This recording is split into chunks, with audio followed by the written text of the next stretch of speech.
दोस्तों, आज मैं आप सब लोगों के लिए एक उच्च कोटि की साधना जिसे कृत्या साधना कहते हैं लेकर आया हूँ। कृत्या साधना एक उच्च कोटि की तांत्रिक साधना है। जब भगवान शिव ने अपने गणों को दक्ष प्रजापति का यज्ञ विध्वंस करने को भेजा और वीरभद्र जैसे गण भी जब दक्ष के मंत्रों के आगे बेबस हो गए, तब भगवान शिव ने अपनी एक जटा से कृत्या का निर्माण किया, जो कि एक अत्यंत विभत्स, डरावनी, भयानक और पूरी सृष्टि का प्रलय करने में सक्षम थी, जिसके पृथ्वी पर पैर रखते ही पृथ्वी नीचे धंसने लगी, हुंकार भरते ही दसों दिशाएं डोलने लगी और संपूर्ण विश्व में हाहाकार मचने लगी। वह शिव की आज्ञा पाकर दूसरे ही क्षण में दक्ष की यज्ञशाला में जाग पहुंची और सारे यज्ञ को तहस नहस कर दिया।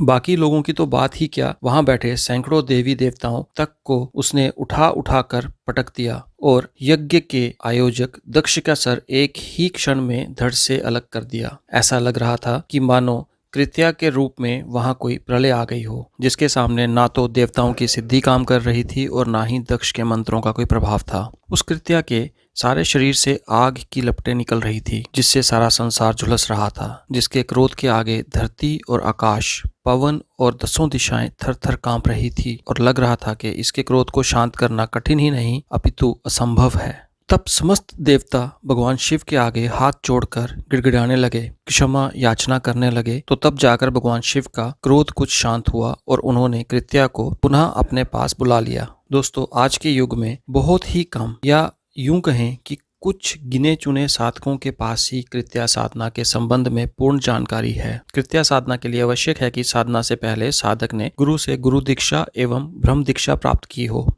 ये साधना 41 दिनों की रात्रिकालीन साधना है। इसमें साधक को काले वस्त्र धारण करके काले आसन पर बैठकर कृत्या यंत्र को किसी तांबे के पात्र में स्थापित करके उसका पंचोपचार पूजन करके तेल का दीपक जलाकर अस्थियों की माला या फिर काली अकीक माला से नित्य 51 माला जाप स्क्रीन पर दिखाए गए मंत्र का करना है। यदि संभव हो तो ये साधना शमशान में करनी चाहिए और यदि संभव ना हो तो इस साधना को किसी एकांत कमरे में भी किया जा सकता है। साधना के दौरान पूर्ण ब्रह्मचर्य का पालन करना चाहिए एवं एक समय भोजन करना चाहिए। कृत्या साधना बहुत ही उग्र साधना है। इस साधना के दौरान साधक को अनेकों डरावने अनुभव हो सकते हैं, इसलिए इस साधना को कमजोर दिल वाले साधक बिल्कुल न करें। साधना से पहले अपने गुरु से आज्ञा लेकर ही उनके निर्देशन में इस साधना को आरंभ करें। साधना सिद्ध होते ही कृत्या अपने भयानक रूप में साधक के सामने आती है। तब साधक को कृत्या से वचन लेना चाहिए कि वो हमेशा उसके साथ रहेगी, उसके आज्ञा का पालन करेगी। कृत्या सिद्ध साधक को वाक्य सिद्धि स्वतः ही प्राप्त हो जाती है और साधक कृत्या की मदद से अपने समस्त शत्रुओं का मारण और उच्चाटन कर सकता है। कृत्या की मदद से साधक असंभव से असंभव कार्य को चुटकी बजाते ही संपन्न कर सकता है। दोस्तों, कृत्या साधना के संबंध में अन्य किसी भी जानकारी के लिए संपर्क करें 9086057626।